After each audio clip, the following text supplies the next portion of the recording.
नमस्कार दोस्तों, स्वागत है आप सबका बॉदरा अकेडमी में। आज का डेट है 19 जुलाई 2022 एंड डेली के हमारे करंट अफेयर्स के sources Assam Tribune and different other national dailies होने वाला है, जिसका पीडीएफ का लिंक नीचे डिस्क्रिप्शन सेशन में आप लोगों के लिए लगा दिया जाएगा। आप वहां से डायरेक्टली डाउनलोड कर सकते हैं इस पीडीएफ को। चलिए आगे बढ़ते हैं। सबसे पहला यहाँ पे न्यूज लीड देख लेते हैं असम ट्रिब्यून से।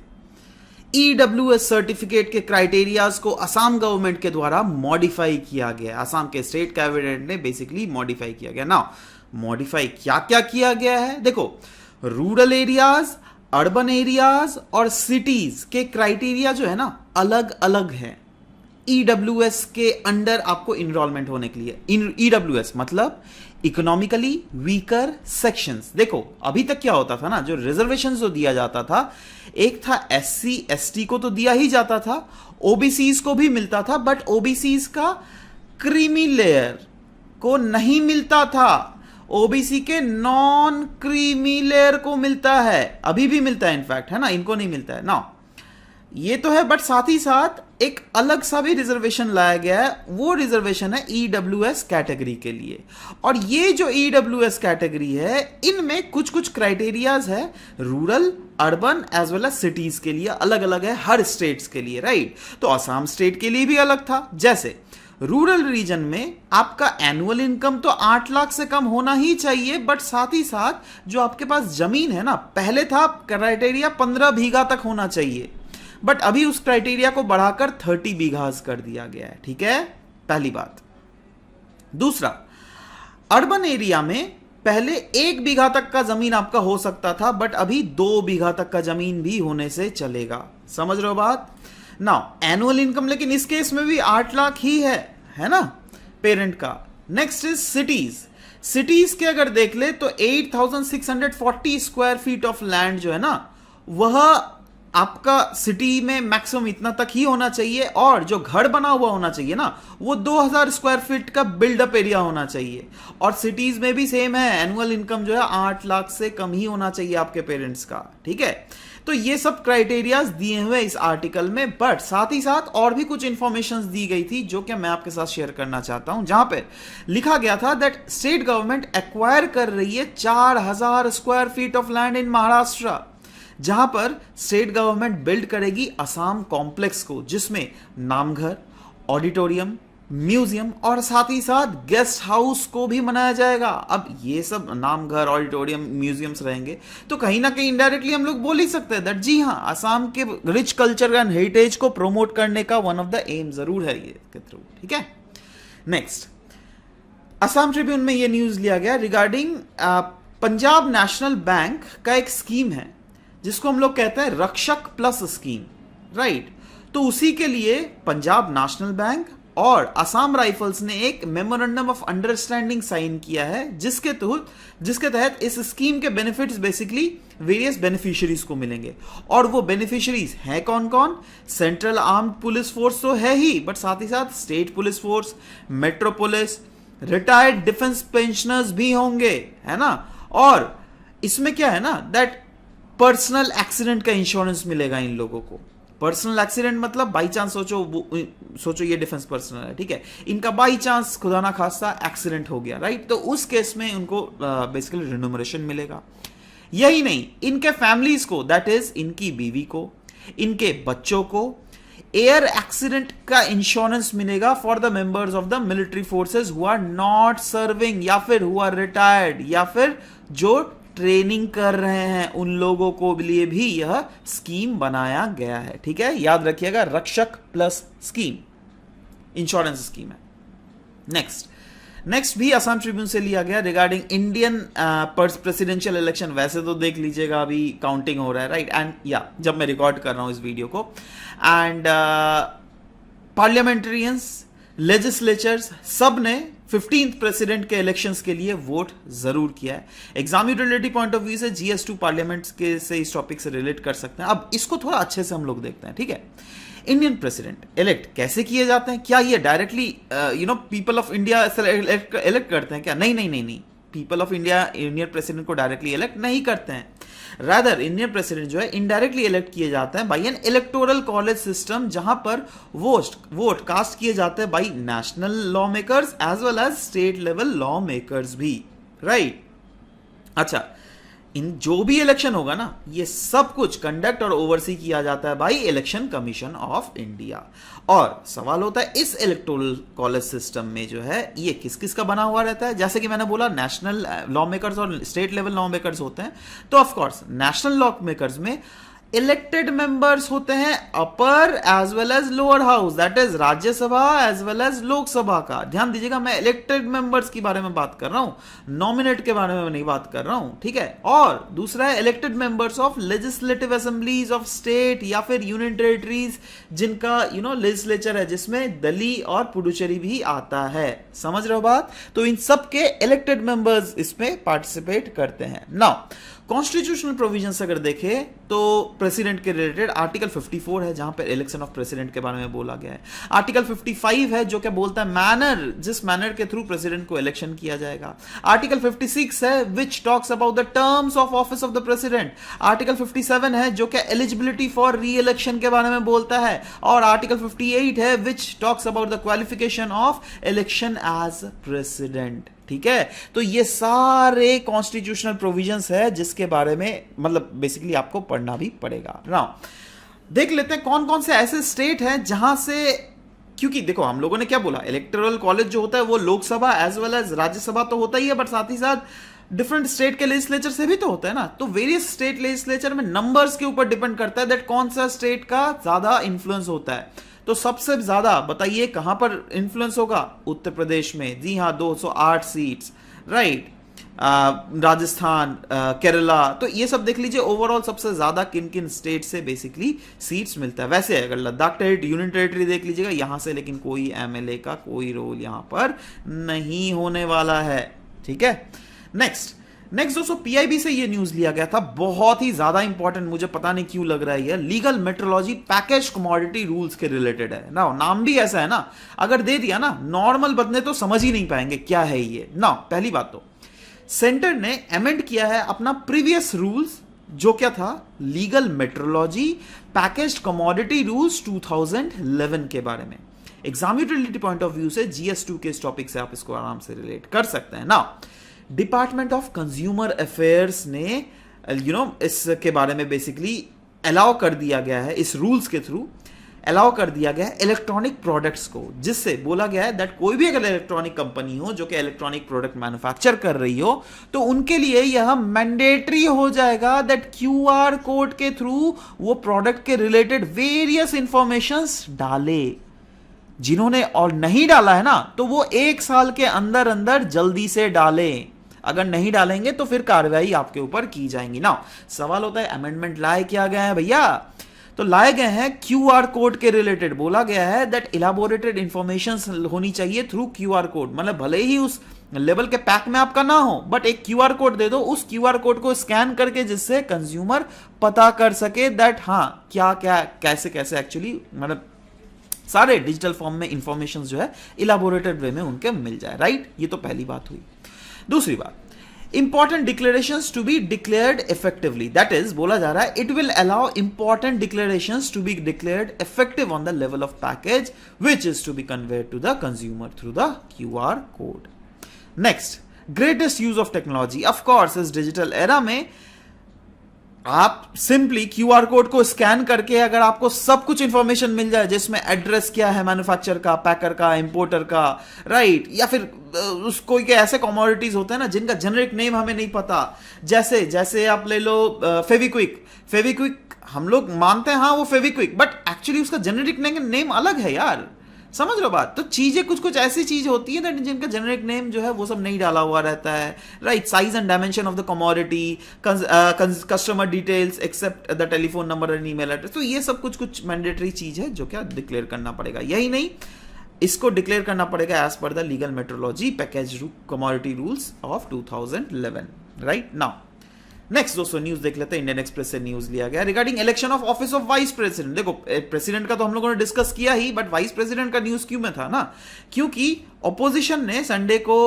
अपना नाम दिया है regarding the कैंडिडेटर of vice president, और इनका नाम है मार्गारेट एल्वा, ठीक है, जो कि फॉर्मर यूनियन मिनिस्टर भी थी, राइट। नाउ ऑपोजिशन ने तो संडे में ये नाम दिया, बट रूलिंग जो एनडीए गवर्नमेंट है, दैट इज बीजेपी जो गवर्नमेंट है, उन्होंने ऑलरेडी वेस्ट बंगाल के जो गवर्नर है जगदीप धांडाकर, उनका ऑलरेडी नाम दे दिया गया है इस कैंडिडेचर पोस्ट के लिए। तो ये सब नाम भी कभी कभी ध्यान में रखिए, यू नेवर नो कैसे क्वेश्चन आ जाए दैट हाँ भाई बताओ भाई। अब ये तो आपको पता चल जाएगा दैट चलो भाई सेंटर में ये रूलिंग पार्टी मेजोरिटी में, तो शायद इन्हीं का ही कैंडिडेट जीते, ठीक है।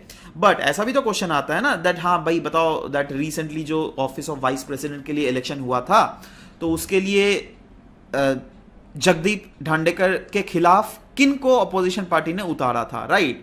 तो वो 4 अगर नाम दे दिया गया तो at least this will be the correct answer, तो इसलिए देखिएगा। एनीवेज नाउ सवाल होता है दैट क्यों इलेक्ट किया जा रहा है भाई, क्योंकि हमारे जो प्रेजेंट वाइस प्रेसिडेंट है ना श्री एम वेंकैया नायडू जी का, तो इनका जो टर्म ऑफ ऑफिस है वो खत्म होने वाला है 10 अगस्त 2022 को, राइट। और as per article 68 of the constitution बोला जाता है दैट अगर फिल वैकेंसी क्रिएट होता है तो हमें इलेक्शन करनी पड़ेगी, और ये इलेक्शन जो है बिफोर हमें कंडक्ट करना पड़ेगा the expiration of the term of office of outgoing vice president of India. समझ रहे हो बात, तो इसीलिए किया गया। Now office of vice president के रिलेटेड कितने कितने आर्टिकल्स है जो कि कॉन्स्टिट्यूशन में मेंशन्ड है, उसके बारे में थोड़ा ग्लिम्स हम लोग देख लेते हैं, क्योंकि आर्टिकल डायरेक्टली पूछा जाता है आपको। तो आर्टिकल 63 ये स्टेट करता है that there shall be a vice president of India. Article 64 बोलता है that vice president shall be ex officio chairman of the council of the state, that is Rajya Sabha. Article 65 बोलता है that in the event of occurrence of any vacancy in the office of president by the reason of his death, resignation और removal और otherwise, vice president shall act as a president until the date on which a new president enters upon his new office। ठीक है। Next, vice president shall also discharge the function of the president when the latter is unable to do so owing to the absence, illness या फिर other reasons as well।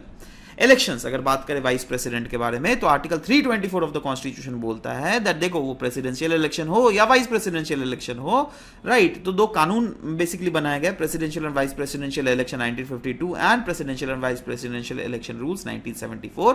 तो इसके under clearly बोला गया that इनका जो elections होगा ना, उसका सुपरिटेंडेंस, डायरेक्शन और control election commission of India के दारोमदार में होगा। ठीक है। Next, as per article 66 of the constitution of India, vice president जो है उसको इलेक्ट किया जाता है by the members of electoral college. Electoral college consist करता है of the elected members of Rajya Sabha, nominated members of Rajya Sabha और इलेक्टेड मेंबर्स ऑफ लोकसभा, ये तीनों को कॉन्स्टिट्यूट करता है। Now eligibility and terms of office के बारे में अगर बात करें तो आर्टिकल 66 बोल रहा है that it says no person shall be eligible for the election as vice president unless he is a citizen of India. दूसरा, unless he has completed the age of 35 years of age। और तीसरा है he is qualified for the election of members of council of state. ठीक है। तो ये 3 criteria है जिसके आधार पर क्लियरली बताया गया दैट क्या एलिजिबिलिटी होनी चाहिए वाइस प्रेसिडेंट के लिए। ठीक है। Next, crisis in rice. Actually देखो न्यूज क्यों था पहले तो ये बतला देता हूं। एक्चुअली हम लोग जो इस आर्टिकल में न्यूज पढ़ने वाला है ना, वो राइस के बारे में पढ़ेंगे। ठीक है। इंडिया ने विटनेस किया shortfall in rice acreage while the overall crop coverage has risen. वैसे तो क्रॉप कवरेज राइज हुआ है, बट अभी भी अगर सरकारी गोदामों में जो राइस का जो स्टॉक है ना, वो कहीं ना कहीं घटता हुआ दिख रहा है। देखो ये बहुत सारे रीजंस है, दुनिया में इन्फ्लेशन है, कहीं ना कहीं दुनिया में ये जो अकाल पड़ रही है उसको डर देखते हुए कहीं ना कहीं बहुत सारे इंपोर्टर्स इंपोर्ट कर रहे हैं बाहर से। एनीवेज, एग्जामिनेटिव पॉइंट ऑफ व्यू से जीएस तरीके इस टॉपिक से रिलेट कर सकते हैं। कुछ डेटा अगर इंडिया के राइस के प्रेजेंट कंडीशन के बारे में बात करें तो अनडाउटली इंडिया जो है मतलब राइस जो है इंडिया का लार्जेस्ट एग्रीकल्चर क्रॉप है, जो कि 40% टोटल फूड ग्रेन आउटपुट में अकाउंट करता है। In fact India is the world's biggest exporter, जिसमें around 40% of the world export जो है किया जाता है इंडिया के द्वारा। India second largest rice producer of the world after the China. जी हाँ दोस्तों, देखो वर्ल्ड का बिगेस्ट एक्सपोर्टर जरूर इंडिया है, बट प्रोड्यूसर जो है वो चाइना है। अब चाइना में कंजम्पशन भी बहुत ज्यादा होता है। राइस के बारे में थोड़ा अगर डिस्कस करें तो क्या क्या कंडीशंस होती है दोस्तों। मेजर राइस ग्रोइंग एरिया देख लीजिए, मतलब ये ग्रीन कलर में क्लियरली मेंशन किया हुआ है। ठीक है। रेनफॉल 20 ओवरऑल अगर माफ करना, टेम्परेचर अगर देख लोगे ये 22 से 32 डिग्री सेंटीग्रेड तक होना चाहिए, जिसमें ह्यूमिडिटी कंटेंट हाई होना चाहिए। Rainfall around 150 to 300 centimetre of rainfall होना चाहिए। सॉइल टाइप डीप क्ले या फिर लोमी सॉइल्स में हमें क्लियरली देखने को मिलता है। राइस प्रोड्यूसिंग स्टेट्स मैक्सिमम जो है सबसे ज़्यादा तो वेस्ट बंगाल है, उसके बाद आपका जाता है पंजाब, यूपी, आंध्र प्रदेश, बिहार भी। और इसके 3 क्वालिटीज होते हैं, एक होता है औस, एक होता है अमन, एक होता है बोड़ो, ठीक है। अब ये कहाँ कहाँ उगाए जाते हैं? असम में, वेस्ट बंगाल में, उड़ीसा में, इनफैक्ट अगर त्रिपुरा में देख लो, Tripura also comes under this, ठीक है। तो ये देखो राइस के क्वालिटीज होते हैं जो कि वेरियस टाइप के क्वालिटीज को उगाए जाते हैं ना। टॉप 10 प्रोड्यूसिंग कंट्रीज अगर दुनिया भर में देख लीजिएगा, अगेन कौन कौन है? चाइना, इंडिया है ना, उसके बाद Indonesia, Pakistan, Vietnam, Philippines, Myanmar, Brazil, Bangladesh, है ना। तो ये सब सारे कंट्रीज हैं जिनके बारे में हमें जान के रखना है। और ये कंट्रीज भी देख लीजिएगा दैट मोर और लेस ये ट्रॉपिकल कंट्रीज ही हैं, है ना। तो क्या हम बोल सकते हैं that yes it is a tropical crop? Yes it is a crop which is being produced in and around this tropical region, है ना। तो या फिर हम इसको खरीफ क्रॉप के अंडर में तो खैर कैटेगराइज किया ही जाता है पैडी को। तो anyways next, rise in unvaccinated children. World health organization और यूनिसेफ ने ये देखा है दैट हाँ, वर्ल्ड का जो रिकॉर्ड है ना, ये largest sustain decline in childhood vaccination में, वो अभी तक का लास्ट का 30 ईयर्स में सबसे ज्यादा हमें डिक्लाइन देखने को मिल रहा है ना। फाइंडिंग्स क्या क्या है, चलो और भी अच्छे से देखते हैं।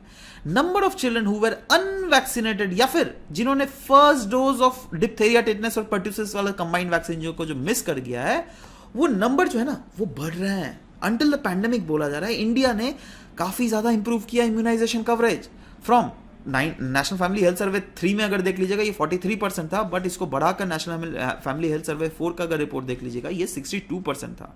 कुछ कुछ रीजन में रेड अलर्ट जरूर है, जैसे world is witnessing the large sustained drop in childhood immunisation in this whole generation.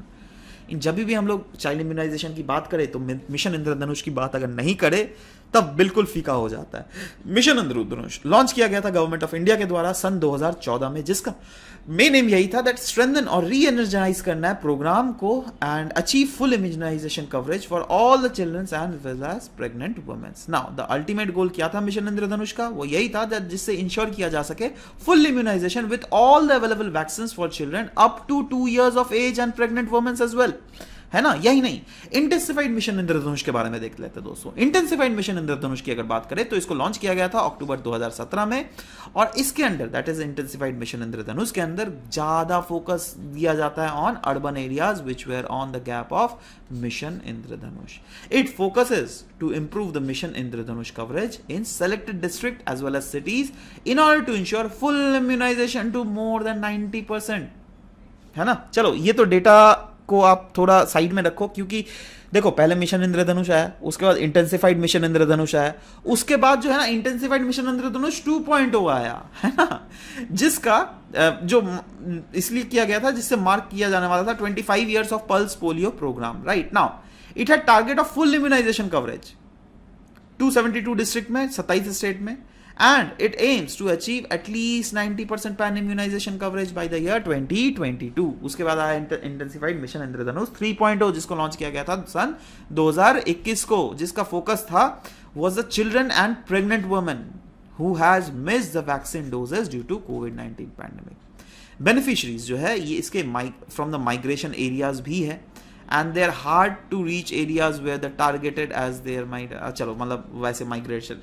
बहुत से लोग माइग्रेट करते हैं ना बड़े बड़े शहरों में, तो उन लोगों को लिए भी बेसिकली प्रावधान दिया गया है इसमें, ठीक है। नेक्स्ट जागृति, देखो ये है जागृति, ये एक मैस्कॉट है जो क्या इंपावर करता है हम और आप जैसे कंज्यूमर्स को।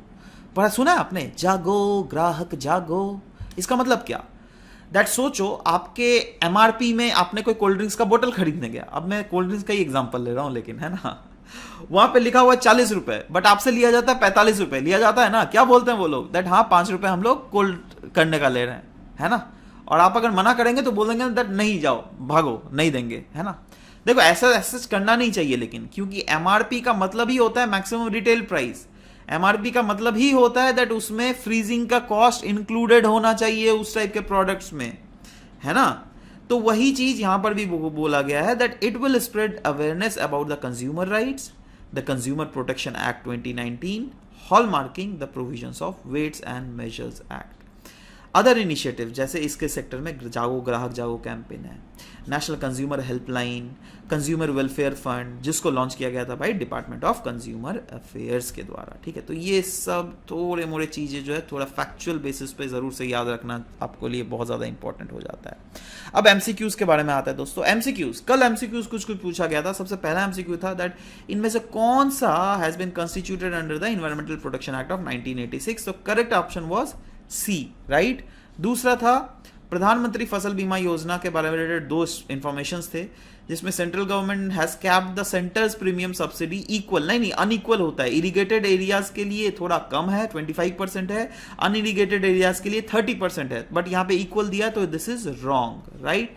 तो पहला वाला रॉन्ग हो गया और दूसरा वाला पोस्ट हार्वेस्ट लिया, जी हाँ बिल्कुल सही है, राइट। तो जी हाँ, तो इसलिए B will be the correct answer. Next question है UAPA, unlawful activities prevention act के रिलेटेड 2-3 स्टेटमेंट्स दिए गए। पहला है दैट इंडियन और फॉरेन नेशनल्स को पकड़ा जा सकता है इस एक्ट के अंडर, बिल्कुल सही। 90 दिन के अगर इस एक्ट के तहत इन्वेस्टिगेशन कंप्लीट नहीं हुआ तो एक्यूज जो है उसको बेल भी मिल सकता है, बिल्कुल सही। It empowers the union government to designate individual as a terrorist, बिल्कुल सही। बट यहाँ पे इनकरेक्ट पूछ रहा है, राइट, मतलब गलत कौन सा है। तो तीनों बिल्कुल सही है, तो गलत क्या है? डी ऑप्शन ही ना गलत हुआ जी, है ना। तो देख लेते हैं करेक्ट सीक्वेंस क्या है। इसका करेक्ट सीक्वेंस है CBD, जिसमें जुबोरा ने सही दिया है। अब जी नहीं मानता, आपने गलत है, ठीक है। बी वाला ऑप्शन आपका गलत है। एनीवेज, संगीता CBD बिल्कुल सही। हाँ, जीतू मोनी आपका भी गलत है। पल्लव ज्योति बोरा CCD, अच्छा इनका भी गलत है ना। CBD विशाल का सही है, मनोज का सही है, प्रज्ञ ज्योति का सही है, हसल बसल का सही है, अनुपम नाथ सही।